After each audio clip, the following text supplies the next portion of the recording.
La garúa caía sobre Lima como una tela finísima que apagaba los faroles y borraba los contornos de las casonas virreinales. Era 1857 y el aire olía a cera gastada, a incienso de procesión y a caballo sudado. En los portales de la plaza de armas, los voceadores ofrecían remedios milagrosos contra la tisis mientras, al otro lado, el río Rímac murmuraba con un tono de confesión.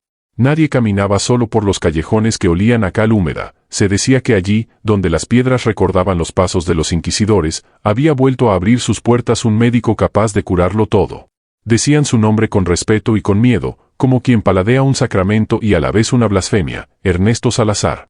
Su consulta quedaba en una casona heredada de un oidor retirado, con balcones de madera tallada que parecían párpados a medio cerrar. Por sus ventanas, de noche, no salía luz alguna, solo un frío que atravesaba la tela de los mantos y el pellejo del alma. Los pregoneros juraban que ahí dentro no se escuchaban ni estornudos ni toses, ni siquiera la queja tibia de un enfermo. La casa parecía absorber los sonidos como un pozo absorbe la lluvia. La ciudad aprendió a mirar hacia otro lado. Las cofradías sacaban sus andas, los penitentes arrastraban cadenas por las calles, los niños jugaban a las canicas bajo los balcones de celosía, y nadie hablaba de las sillas que quedaban vacías en las mesas, ni de los platos que seguían sirviéndose por costumbre para bocas que no regresarían. Los enfermos entraban por la puerta alta de la casona con un rosario apretado en la mano y salían, según los criados, curados para siempre. Lo decían con una sonrisa que no llegaba a los ojos. A la misma hora en que el médico, de levita negra y guantes impecables, cerraba el portón con un golpe seco, la garúa parecía espesarse en ciertas esquinas del barrio Saltos, y de ese espesor se desprendían figuras sin sombra propia. Eran sombras, sí, pero sombras que caminaban solas. Algunas se detenían frente a las rejas de hierro para mirar hacia adentro con un ansia de perro, otras cruzaban la calle como si recordaran el atajo de la infancia. Alguna, dicen, se quedó horas frente a una puerta hasta que la abrieron y adentro se apagaron las velas, una por una, como si la noche hubiera entrado a beber. La primera vez que la vieron nítida fue en la cuesta de San Pedro. Era alta, más alta que el hombre al que imitaba, y sin embargo caminaba con su cojera, esa que, en vida, le dejó la fiebre mal curada. Llevaba el sombrero ladeado y la mano en el costado, donde el dolor lo hacía maldecir por las mañanas, pero en lugar de rostro tenía un vacío más oscuro que la noche. Nadie gritó. En Lima, la gente no grita al ver lo imposible, reza, y cuando termina, mira al suelo. Desde entonces, cada atardecer trajo su ración de sombras. Y junto a los rumores, un pacto tácito: no pronunciar el nombre del médico en voz alta, no mirar de frente la casona, no dejar a los enfermos solos cuando el aire huele a éter y a plata. Un carruaje detuvo sus ruedas frente a la puerta mayor. Descendió de él una mujer con mantilla y ojos enrojecidos, sosteniendo de la mano a un niño de pecho hundido. Al cruzar el umbral, el frío del zaguán los recibió con el perfume transparente del cloroformo y un metal que no era sangre ni agua, sino otra cosa, un brillo que se siente en la lengua. Dentro, las paredes parecían más altas que por fuera, como si la casa se estirara para tragarse la luz. En el patio, una fuente sin agua sostenía un bulto cubierto con lona encerada. Cuando la brisa de mar la levantó apenas, la madre creyó ver debajo un espejo, pero no vio su rostro, vio un cielo que no era el de Lima, sino otro más negro y sin estrellas. Esa noche, el viento cambió sobre el Rímac. Los serenos golpearon sus lanzas en las esquinas y nadie respondió. De la iglesia de San Francisco salió una fila de frailes con cirios, murmurando letanías contra tempestades invisibles. Las sombras, prudentes, se apartaron para dejarlos pasar.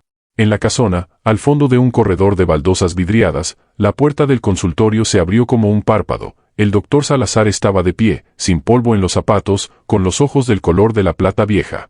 Saludó con voz baja a la madre, examinó al niño sin tocarlo, como si los dedos fueran innecesarios, y la llevó adentro con una cortesía que dolía. La puerta se cerró. La casa respiró. Y Lima, afuera, apretó los dientes como quien espera un disparo que no llega. Suscríbete a Niebla del Terror para más relatos como este. Las campanas de la catedral habían marcado las 6 cuando la ciudad comenzó a cubrirse de una bruma que olía a humedad y a pólvora vieja. Lima en 1857 era un cuerpo vivo. Las carretas chirriaban sobre los adoquines, las lavanderas cantaban en el Rímac y los pregoneros ofrecían tamales y jarabes milagrosos contra la tisis. Pero esa tarde el bullicio tenía un tono distinto, como si cada palabra fuera pronunciada más bajo de lo normal, como si las bocas temieran que alguien más escuchara. El rumor del médico crecía en las plazas, en los corredores de las iglesias, en las cocinas donde las sirvientas repetían lo que habían oído en el mercado. Ernesto Salazar, hombre elegante, siempre de negro, con un sombrero que apenas dejaba ver sus ojos. Decían que nunca había estudiado en San Marcos ni en ninguna universidad conocida, que había llegado de pronto a Lima, instalándose en una casona del barrio Saltos. Prometía curar cualquier dolencia, la tos de sangre, la fiebre amarilla, el mal de los huesos. Ninguno sale enfermo de ahí, murmuraban los vecinos. Y no mentían. Ninguno salía en absoluto. María Luisa, una mujer de manos ásperas y ojos cansados, se decidió una noche de desesperación. Su hija había enfermado con un mal que los curanderos no podían aliviar. Caminó con ella en brazos hasta la casona del doctor. La puerta, alta y negra, se abrió sola. Adentro olía a cal y a éter, un frío que le mordía los huesos. El hombre la recibió con una sonrisa cortés y una voz tan suave que parecía flotar en el aire. La mujer entregó a la niña y cruzó los dedos de la mano libre. No volvió a verla. Esa misma madrugada, en la esquina de San Lázaro, un sereno juró que la niña se apareció frente a él. La reconoció por la silueta, por el modo de caminar, pero no tenía rostro, solo una superficie lisa y oscura que absorbía la luz de la lámpara. El hombre huyó rezando, convencido de que había visto un alma arrancada del cuerpo. A partir de entonces, las calles se llenaron de sombras. Caminaban como los vivos, repetían los gestos aprendidos en la carne, pero no respiraban. A veces se detenían en las puertas de las casas y miraban hacia adentro como recordando algo perdido. Otras se quedaban bajo los balcones, quietas, hasta que la aurora las disolvía. En las tabernas se empezó a murmurar que el doctor había hecho un pacto. Que su medicina no curaba, sino que transformaba. Que Lima, bajo la garúa, se estaba llenando de gente que ya no estaba viva ni muerta, sino atrapada entre los dos mundos. Nadie decía su nombre en voz alta después de la puesta del sol. Y entre tanto silencio, una sola certeza crecía en las calles empedradas: el médico de las sombras había llegado, y su obra apenas comenzaba. El cielo de Lima se había teñido de un gris espeso cuando Julián Rivas, joven periodista del Comercio, se abrió paso entre el bullicio del mercado de la Parada. Llevaba su cuaderno de notas bajo el brazo, el mismo donde solía registrar crónicas de política y costumbres, pero aquella tarde no buscaba una noticia común. Había escuchado en la taberna de San Sebastián el relato de un sereno que juraba haber visto a una niña sin rostro, y lo había contrastado con la queja de una madre que lloraba la desaparición de su hija tras visitar al doctor Ernesto Salazar. El instinto le decía que había una historia más grande, más oscura, que podía consumirlo o darle fama eterna. El periodista preguntaba con voz suave, como quien indaga sobre el precio del maíz. Algunos lo apartaban con un gesto brusco, otros fingían no oírlo. Pero hubo una anciana que, mientras acomodaba naranjas sobre un lienzo, le murmuró sin mirarlo que no debía acercarse a esa casona. Ahí adentro no se cura nadie, dijo, bajando la voz, ahí adentro se apagan. Cuando Julián le preguntó qué quería decir con eso, la mujer se santiguó y añadió: el doctor no necesita libros ni bisturís. Él habla con los muertos en los espejos. Les promete reposo, pero en realidad los ata a su voluntad. Esa noche, con la lámpara de aceite encendida sobre su escritorio, Julián repasó lo escuchado. Su pluma temblaba entre las páginas. ¿Podía arriesgar su nombre escribiendo sobre apariciones? El Perú de mitad de siglo estaba lleno de supersticiones, pero él aspiraba a ser más que un cronista de fantasmas. Sin embargo, la certeza de que algo terrible ocurría en esa casona lo desveló hasta la aurora. Al día siguiente, decidió recorrer la calle donde se levantaba la casa del doctor. El barrio Saltos lo recibió con su habitual olor a humedad, con las paredes encaladas manchadas por la lluvia y balcones de madera que parecían pestañas vigilantes. La casona de Salazar imponía respeto: un portón alto, herrajes corroídos y muros que parecían más anchos de lo normal. Julián observó que ninguna ventana dejaba escapar luz, aunque había movimiento en el interior, pues juraría haber visto una sombra cruzar el zaguán. Se quedó de pie largo rato, tomando notas rápidas en su cuaderno. Varios vecinos pasaban apresurados, esquivando la mirada del periodista. Por fin un carretero, hombre curtido y de labios resecos, se atrevió a detenerse unos segundos. No pierda el tiempo, joven. Ese doctor no es de este mundo. Mi primo entró con tos y nunca salió. Ahora lo veo cada noche parado en la esquina de mi calle, pero no me llama por mi nombre. Solo me mira, como si quisiera que lo siga. El corazón de Julián dio un brinco. Esa era la tercera desaparición que podía rastrear a ese lugar en menos de un mes. Tenía pruebas, aunque fueran solo voces temblorosas. Se alejó con la decisión grabada en la mente: no se conformaría con rumores, entraría él mismo a la casa del médico de las sombras y descubriría lo que allí ocurría. Esa noche, al cerrar su cuaderno, escuchó algo extraño en su ventana. Un roce, como de uñas contra la madera. Cuando se levantó, no vio a nadie, solo un resplandor débil, como si la garúa hubiese atrapado la forma de una figura alta y delgada. Permaneció inmóvil unos segundos y luego se disipó. Julián supo entonces que su investigación ya no era solo curiosidad, estaba marcado. La mañana siguiente amaneció con un cielo blanco, denso como una sábana mojada, y Julián Rivas ya había tomado la decisión que lo perseguía desde la primera vez que escuchó el nombre de Ernesto Salazar. No bastaba con testimonios, ni con murmullos de mercado o confesiones entre dientes, debía entrar en aquella casona y ver por sí mismo qué ocurría tras las puertas altas del consultorio. Preparó su coartada con cuidado. Decidió fingir una tos persistente, el mal que por esos años se llevaba tantas vidas y que servía de excusa perfecta para buscar alivio. Se vistió con sobriedad, guardó su cuaderno bajo el chaleco y caminó hacia Barrios Altos con la calma fingida de quien va a una cita rutinaria. Sin embargo, cada paso lo acercaba a un miedo que se le metía entre las costillas como aguja de hielo. El portón del consultorio estaba entreabierto. Julián lo empujó y el chirrido metálico se mezcló con un aire helado que le erizó la piel. El patio interior estaba en penumbra, a pesar de ser pleno día. Había una fuente seca en el centro y, alrededor, macetas muertas con tierra endurecida. Una criada de rostro inexpresivo lo condujo hasta una sala. No preguntó su nombre, no le pidió detalles de su mal, solo lo miró un instante con ojos apagados y luego se retiró en silencio. El interior del consultorio era aún más perturbador. Las paredes estaban cubiertas de estanterías con frascos que contenían líquidos de colores oscuros, desde verdes espesos hasta rojos que parecían coagularse. Había bisturís antiguos, pulidos como si jamás hubieran tocado carne, y una camilla cubierta por una sábana tan blanca que parecía recién lavada en calorías. Pero lo que más llamó su atención fue el espejo al fondo de la sala, alto, con un marco de plata ennegrecida, cuya superficie no devolvía reflejo alguno.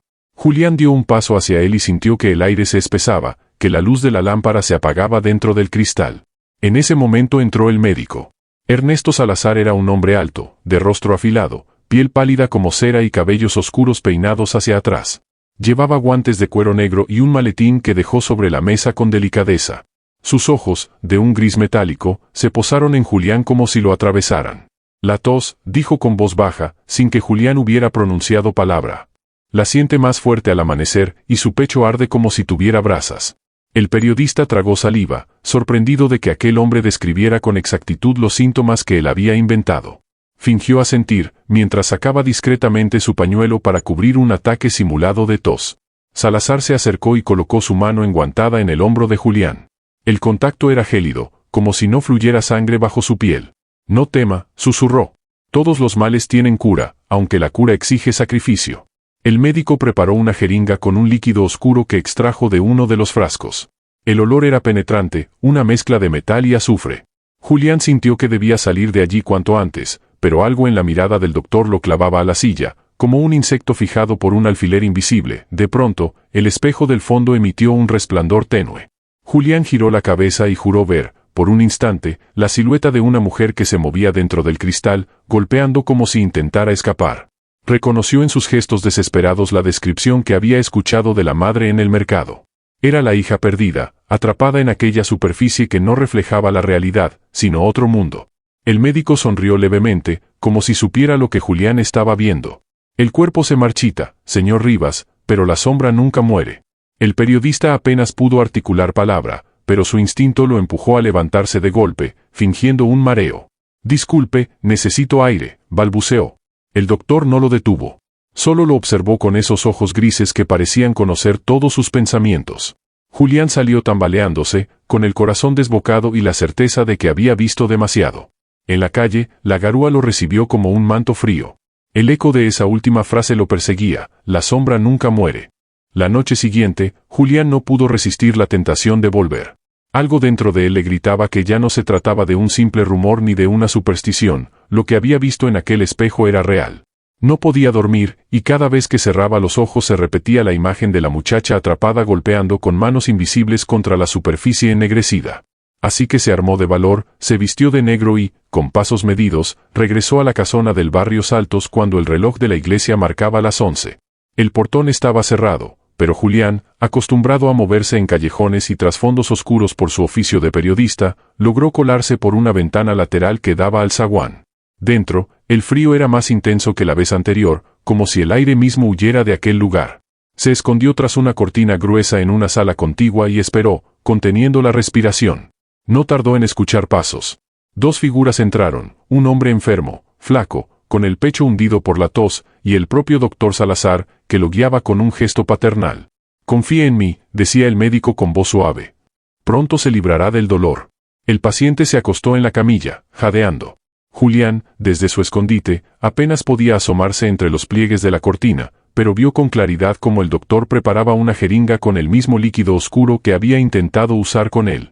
El olor metálico se extendió en el ambiente, mezclado con algo más, un perfume dulzón, como de flores marchitas.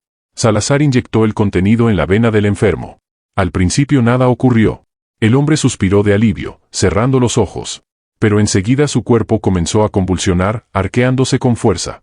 Sus dedos se estiraron como garras, su rostro se crispó en un rictus de dolor, y luego, empezó a desvanecerse. Su piel perdió color, se volvió traslúcida, y en pocos segundos su carne se disolvió como cera derretida. Lo que quedó sobre la camilla no fue un cadáver, sino una sombra viva, una figura negra y retorcida que se levantó lentamente. No tenía ojos ni boca, pero en su pecho ardía un vacío oscuro que se movía como un corazón hueco. El doctor lo observaba con calma, como quien contempla el resultado de un experimento exitoso. «Ya no sufrirás», le susurró Salazar a la sombra. «Ahora eres eterno». La figura, obediente, giró hacia el espejo ennegrecido del fondo. Este vibró como agua al recibir una piedra, y la sombra fue absorbida en su superficie con un gemido apagado. Durante un instante, Julián escuchó un murmullo, como cientos de voces mezcladas, pidiendo ayuda desde dentro del cristal.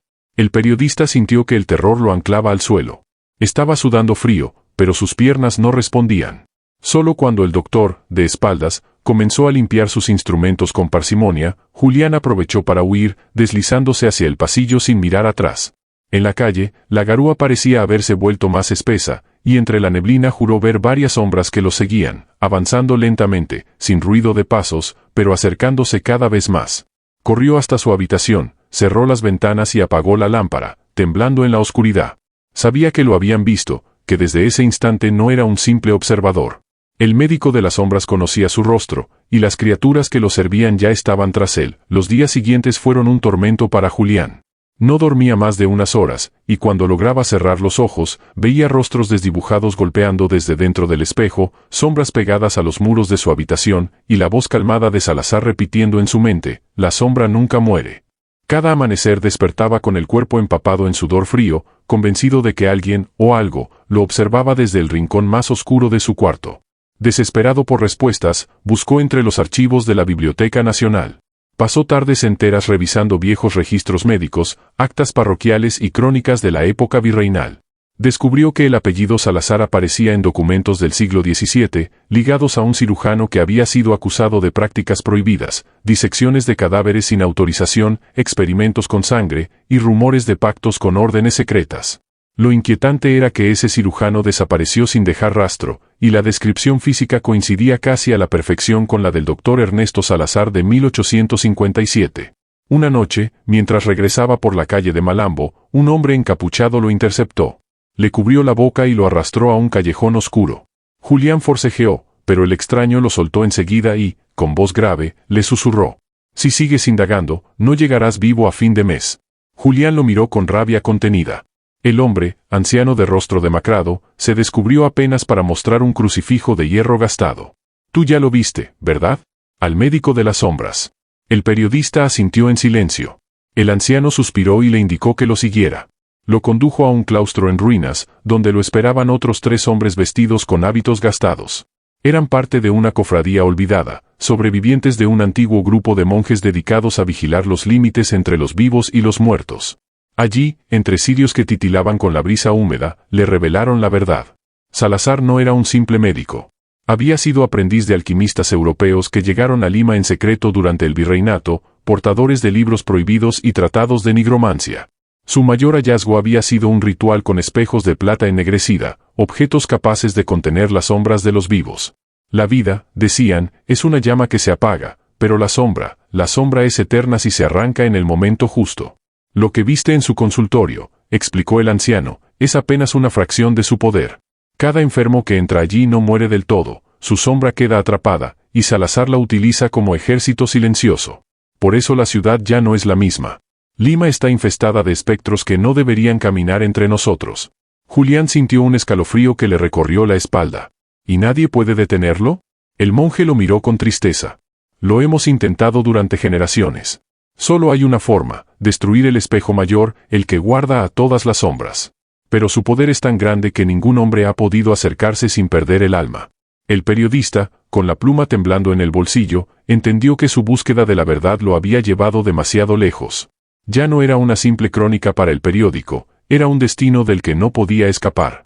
Cuando salió del claustro, la garúa le caló los huesos y en el reflejo de un charco juró ver a alguien detrás de él. No era un hombre, era una sombra que sonreía sin boca.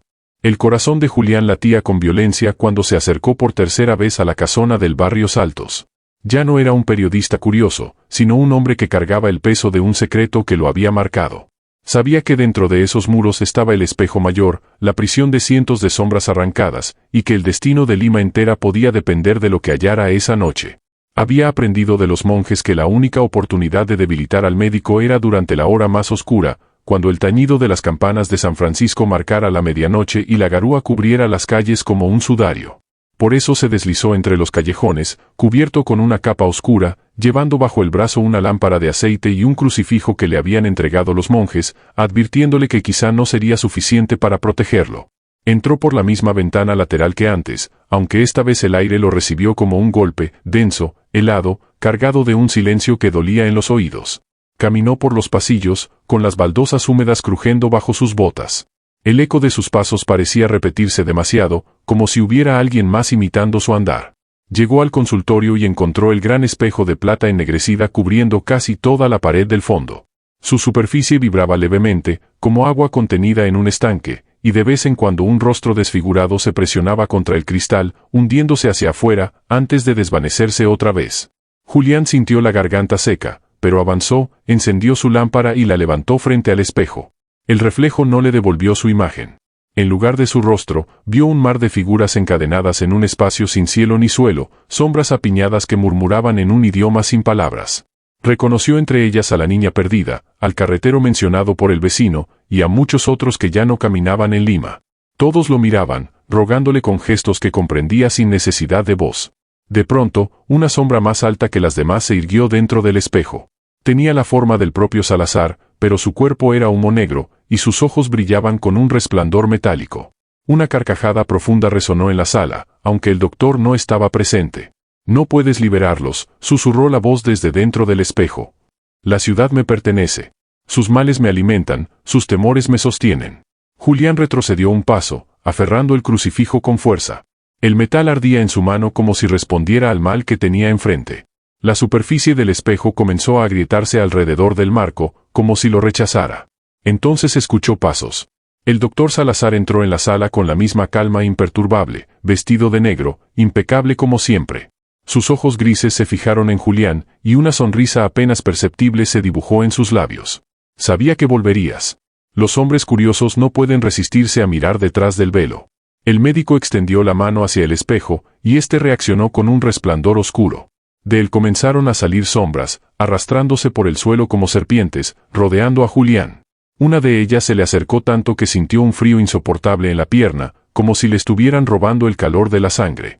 Con desesperación, levantó la lámpara y derramó aceite ardiente contra el marco de plata. El fuego chisporroteó, iluminando la sala y arrancando un grito gutural de las sombras. El espejo tembló, y varias figuras atrapadas dentro se abalanzaron hacia el cristal como buscando escapar. Pero Salazar no se inmutó. El fuego purifica la carne, muchacho, pero no alcanza a la sombra. En ese instante, el médico levantó su guante negro y el fuego de la lámpara se apagó de golpe, como si hubiera sido estrangulado por una mano invisible. La sala quedó en penumbras, iluminada solo por el resplandor siniestro del espejo. Julián comprendió que había despertado al verdadero poder del médico de las sombras, y que aún no estaba preparado para enfrentarlo. El viento del Rímac rugía como un animal herido cuando Julián corrió de la casona esa noche. No sabía cómo había logrado escapar de las sombras que lo cercaban, solo recordaba la sensación de un frío mortal en la espalda y el eco de la risa de Salazar persiguiéndolo hasta la calle. No regresó a su cuarto, fue directamente al claustro en ruinas donde lo esperaban los monjes. El anciano, al verlo entrar con el rostro desencajado, entendió sin palabras. «¿Has visto el espejo mayor? Ya no queda tiempo». En la penumbra del claustro, los 4 monjes preparaban un ritual que llevaban generaciones guardando en secreto. Colocaron un círculo de sal, encendieron cirios de cera negra y desplegaron un manuscrito antiguo escrito en latín mezclado con quechua. Julián, aunque no comprendía del todo el contenido, sabía que aquella era la única oportunidad para detener al médico de las sombras. A medianoche, marcharon juntos hacia la casona. La garúa era tan espesa que parecía una lluvia detenida en el aire, y cada sombra de las calles los observaba en silencio, como si supieran lo que estaba por suceder. Los hombres caminaban rezando, golpeando cruces de hierro contra el suelo empedrado. Julián, al centro del grupo, cargaba una campana de bronce que los monjes le habían dado, advirtiéndole que debía hacerla sonar cuando el ritual alcanzara su punto más alto. Al entrar a la casona, la encontraron distinta, los muros parecían palpitar, las ventanas sudaban humedad oscura y un murmullo de voces los rodeaba. El consultorio estaba iluminado por sí mismo, con el espejo mayor brillando como una herida abierta en el muro. Dentro de él, cientos de figuras se agitaban desesperadas, y entre ellas Julián reconoció a los que ya había visto, la niña, el carretero, los vecinos desaparecidos. Todos extendían manos espectrales hacia afuera. Salazar los esperaba, erguido, con la calma de un anfitrión. «No entienden», dijo con voz profunda. «Yo no robo vidas, las salvo del olvido. Ellos ya no sufren la podredumbre del cuerpo. Son míos, y conmigo existirán por siempre». Los monjes iniciaron el cántico, sus voces graves llenando la sala. La sal en el suelo comenzó a arder con un resplandor blanco, formando un círculo de fuego alrededor del espejo. Salazar frunció el ceño por primera vez, su figura temblando con un leve destello metálico en los ojos. «Hazlo sonar», gritó el anciano a Julián. El periodista levantó la campana y la agitó. El sonido fue agudo, penetrante, un lamento metálico que rompió el aire. El espejo se resquebrajó de inmediato, dejando escapar un grito coral que hizo temblar las paredes. Varias sombras comenzaron a desgarrarse, arrastradas hacia el círculo de fuego. Pero Salazar reaccionó con violencia. Con un gesto de su mano, apagó a dos de los monjes que ardieron como cera derretida, cayendo sin voz al suelo.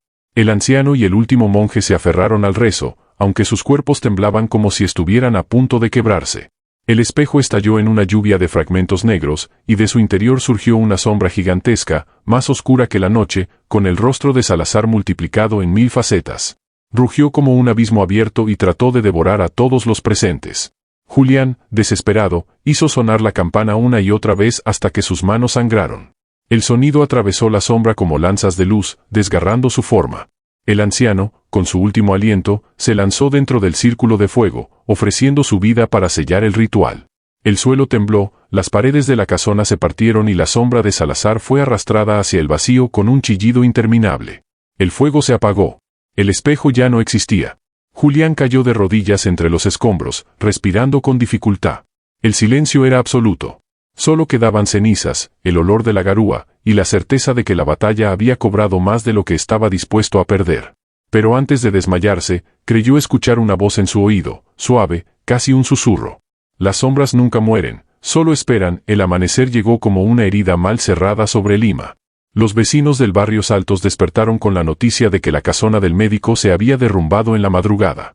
Algunos decían que escucharon gritos inhumanos antes del colapso, otros, que vieron destellos de fuego blanco entre la garúa. Pero cuando las autoridades llegaron, no encontraron cadáveres ni pruebas, solo muros quebrados y un silencio espeso que parecía haber devorado hasta los ecos. Julián Rivas fue hallado inconsciente entre los escombros, con la campana rota aún entre sus manos ensangrentadas. Lo llevaron a su casa y permaneció 3 días en un delirio febril, murmurando nombres de desconocidos, entre ellos los de los desaparecidos que nadie había vuelto a ver. Al despertar, sus ojos ya no eran los mismos, había en ellos un brillo apagado, como si una parte de él se hubiera quedado atrapada en aquel espejo destruido. La ciudad, poco a poco, recuperó su ritmo. Los pregoneros volvieron a gritar en las plazas, los tambores resonaron en las procesiones y las risas infantiles llenaron los callejones. Se decía que las sombras errantes habían desaparecido, que por fin Lima volvía a ser segura. Pero no todos lo creían. En las noches más frías, algunos juraban ver siluetas detenerse frente a las casas, mirar hacia adentro y luego disolverse en la neblina. Julián nunca volvió a escribir sobre lo sucedido. Abandonó la redacción de El Comercio y se convirtió en un hombre huraño, que apenas salía de su cuarto y que evitaba a toda costa los espejos. Se decía que cubría cada superficie pulida con telas negras, incluso las cucharas y las copas. Cuando alguien le preguntaba por qué, él sonreía con amargura y respondía: «Porque hay cosas que no devuelven tu reflejo, sino algo que te mira desde el otro lado». Años después, un criado juró haberlo visto hablar solo en la penumbra, como si conversara con alguien invisible. Son ellos, decía, los que no descansan. Me siguen, me susurran, me esperan. La casona fue demolida y en su lugar levantaron otra vivienda, pero los vecinos aseguran que cada tanto, en la medianoche, un resplandor oscuro se dibuja en las paredes nuevas, como si un espejo inexistente tratara de abrirse otra vez. Y cuando el viento sopla desde el Rímac, hay quienes todavía escuchan aquella frase, murmurada en un eco metálico que hiela la sangre. Las sombras nunca mueren, solo esperan.